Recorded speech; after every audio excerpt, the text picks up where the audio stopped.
اس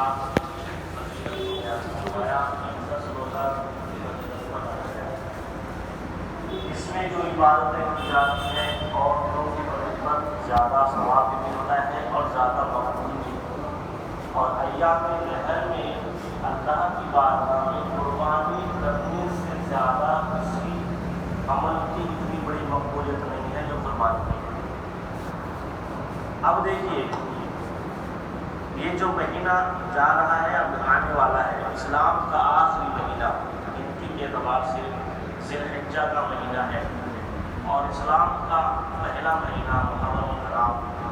یہ اسلامی سال ہمیں جاتے ہوئے اور آتے ہوئے دونوں اعتبار سے اس کا جو انتخاب کیا گیا ہے اس طریقے سے کہ سال جائے تو بھی قربانی کا درس دے کر کے جائے اور آئے تو بھی قربانی کا پیغام دے کر کے آئے۔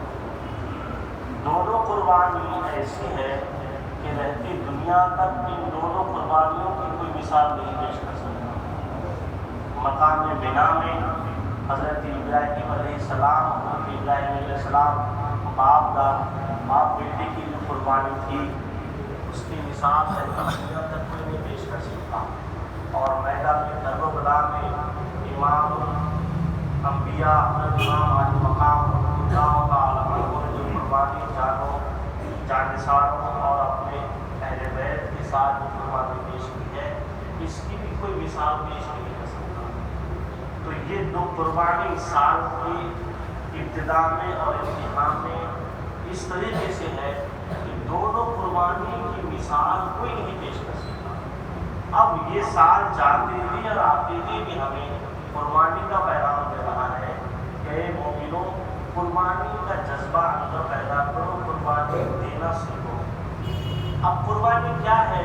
قربانی کا جب ہم نام لیتے ہیں تو قربانی سے مراد بس وہی ہے ذی الحجہ کا مہینہ آئے گا، بکرے والے بکری خریدیں گے اور بڑے جانور والے اس میں حصہ لے لیں گے، قربانی کر دیں گے، اسی کو قربانی سمجھتے ہیں۔ قربانی اس کا نام نہیں ہے جانور بڑے لا کر کے ذبح کر دینا، قیمتی جانور لا کے ذبح کر دینا، گوشت اپنے احباب کے ساتھ کھا لینا اور لوگوں میں یہ ظاہر کر دینا کہ میں قربانی کیا ہوں، اس کو قربانی نہیں ہے۔ یہ تو بس ایک ذرائع ہے، ایک ذریعہ ہے۔ اصل قربانی کا جو مقصد ہے وہ کیا ہے؟ قربانی کیا چیز ہے؟ اللہ تبارک و تعالی ہمارے اندر ان قربانیوں کے ذریعے سے ایک جو کیفیت پیدا کرانا چاہتا ہے، ایک چیز پیدا کرانا چاہتا ہے، ایک ہمارے اندر ایک جذبہ پیدا کرانا چاہتا ہے، اس کو اللہ نے ذریعہ بنایا ہے۔ اب دیکھیے قربانی کا طریقہ یہ ہے کہ قربانی جس کے نام پر واجب ہے اور کر رہا ہے وہ قربانی کے جانور کو خود ذبح کرے۔ اگر وہ ذبح نہ کر سکے تو کم سے کم وہ ذبح کرتے وقت وہاں کھڑے رہ کر کے دیکھے۔ اب یہ حکم کیوں ہے؟ اس لیے حکم ہے کہ آپ کے نام پہ قربانی ہو رہی ہے، جس طرح ہم جانور کو ذبح کر رہے ہیں اللہ کے نام پر، وہ ایک جانور ہے، اس میں آپ نے اپنی محنت سے کمائی ہوئی پیسے سے آپ نے جانور خریدا، کتنی محنت ہوتی ہے جانور خرید کے لانا، پھر پالنا، 10 دن میں 2-4 دن میں جانور سے کتنی محبت ہو جاتی ہے۔ پھر اس وقت بسا اوقات تو گھر میں بچے بھی روتے ہیں اور بڑے بھی رونے لگتے ہیں جانور کو ذبح کرتے وقت۔ آپ یہ بتائیں ایک خریدا ہوا جانور آپ کا 4 دن 1 ہفتے میں اس سے اتنی انسیت ہو گئی کہ آپ اس کو ذبح کر رہے ہیں، وہ بھی جانور ہے، آپ رو رہے ہیں، تو آپ اندازہ لگائیے کہ 80 سال کے بعد جس اللہ کے بندے کو اکلوتا ایک بیٹا ملا ہو، 80 سال کے بعد یہاں اگر شادی کے 2-4 سال بعد اولاد نہ ہو، 2-4 سال تک تو سانس اوپر نیچے ہونے لگتی ہے، معاشرے میں الگ الگ کے تانے دیتے ہیں۔ اور اگر 2-4 سال 10 سال کے بعد اولاد ہو جائے تو پھر اس بچے کی آؤ بغیر دیکھیے پیر زمین میں گرنے نہیں دیتے گھر والے۔ آپ یہاں بتائیں حضرت ابراہیم علیہ السلام کی شادی ہو کے 80 سال کی عمر ہوئی آپ کی، 80 سال کی عمر میں حضرت ابراہیم علیہ السلام اللہ تبارک و تعالیٰ نے آپ کو حضرت اسماعیل علیہ السلام کے ذریعے سے ایک فرزند عطا فرمایا. وہ بھی جب آپ نے دوسری شادی کی حضرت سارہ سے، حضرت اسحاق کو بعد میں پیدا ہوئے.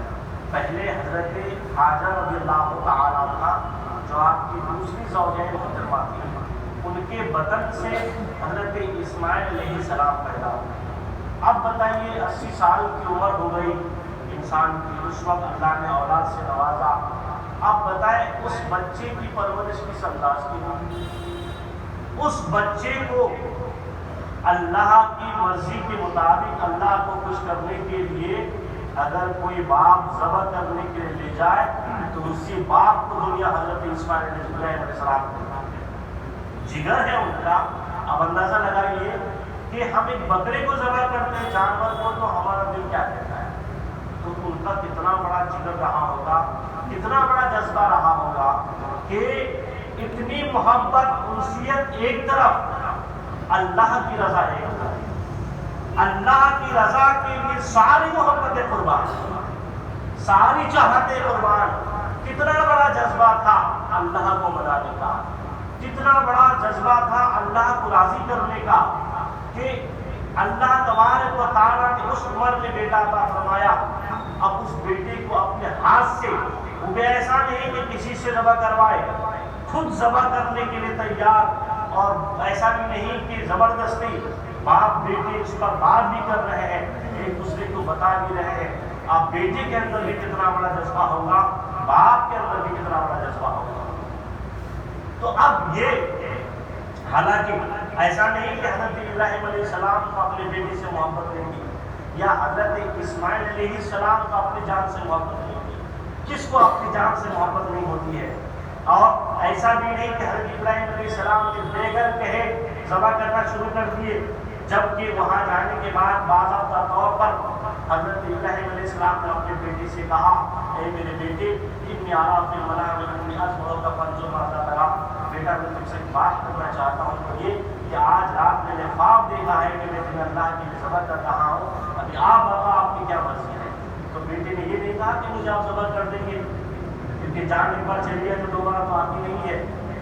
حضرت اسماعیل علیہ السلام کی آداب فرزندی کو دیکھیے، انہوں نے کہا یا ابتن علمات عمر سبزنی انشاءاللہ صادق، اے میرے والد محترم اللہ کی طرف سے آپ کو جو حکم ہوا ہے وہ بالکل کیجیے، انشاءاللہ مجھے صابر و شاکر پائے.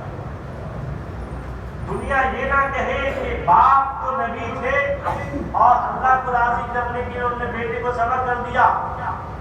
باپ بیٹے کا مکالمہ یہ بتا رہا ہے کہ اللہ کو راضی کرنے کا جذبہ نہ صرف باپ کے اندر تھا بلکہ بیٹا بھی بتا رہا تھا کہ مجھے جان سے اگر پیاری کوئی چیز ہے تو اللہ کی رضا ہے. یہ جذبہ تھا باپ بیٹے کا. تو آج یہ قربانی سے اللہ تبارک و تعالیٰ جو یہ چیز، کوئی بھی عبادت ہم پر جو فرض ہوتی ہے اس میں حکمت یہی ہوتی ہے کہ اس کے ذریعے سے ہمیں اور ہمارے اندر اللہ کچھ نہ کچھ پیدا کرانا چاہتا ہے. اب وہ چیز اگر پیدا نہ ہو تو پھر اس چیز کا کوئی محاصلے نہیں. مثلا رمضان کا مہینہ گیا، رمضان کا مقصد کیا تھا؟ اللہ نے آخر میں بیان فرمایا لعلکم تتقون، کہ تم پر روزے فرض اس لیے کیے کہ تاکہ تم متقی پرہیزگار بن جاؤ. اور تقویٰ کیا چیز ہے؟ تقویٰ یہ ہے کہ اللہ آپ کو جہاں کھڑا رکھنا چاہتا ہے وہاں کھڑے ہو جاؤ، اور جہاں سے اللہ ہٹانا چاہتا ہے وہاں سے ہٹ جاؤ. یہ جذبہ پیدا ہو گیا تو آپ کے اندر تقویٰ پیدا ہو گیا. آپ یہ بتائیے اگر رمضان کے بعد یہ چیز ہمارے اندر پیدا نہ ہوئی تو پھر آپ ہم کو اندازہ لگانا چاہیے، سوچنا چاہیے کہ ہمارے روزے ہمارے لیے بہتر ثابت ہوئے، ہم رمضان کی کامیابی حاصل کیے یا نہ کریں. تو ایسے ہی ہر چیز کے لیے اللہ تبارک و تعالیٰ کوئی بھی عبادت کے پیچھے اللہ نے کچھ نہ کچھ سبب رکھتا ہے. قربانی ایسا نہیں جانور تو بھی جانور ذبح کر کے لوگ کھاتے ہیں، حلال جانور ذبح کرتے ہیں. ایسا نہیں کہ مومن صرف رمضان ذی الحجہ ہی میں گوشت کھاتے ہیں سال بھر میں، ایسا نہیں. آپ عام دنوں میں بھی کھاتے رہتے ہیں، مگر اس وقت کا ذبح کرنا اور ہے، اس وقت کا ذبح کرنا اور ہے، اس وقت کا طریقہ الگ ہے، ان جانوروں کی شکل و صورت الگ ہے. عام دنوں میں جانور بس بیمار نہ ہو اس کا گوشت کھائیے، حلال جانور ہے اس کا گوشت ذبح کر کے کھائیے، کوئی حرج نہیں.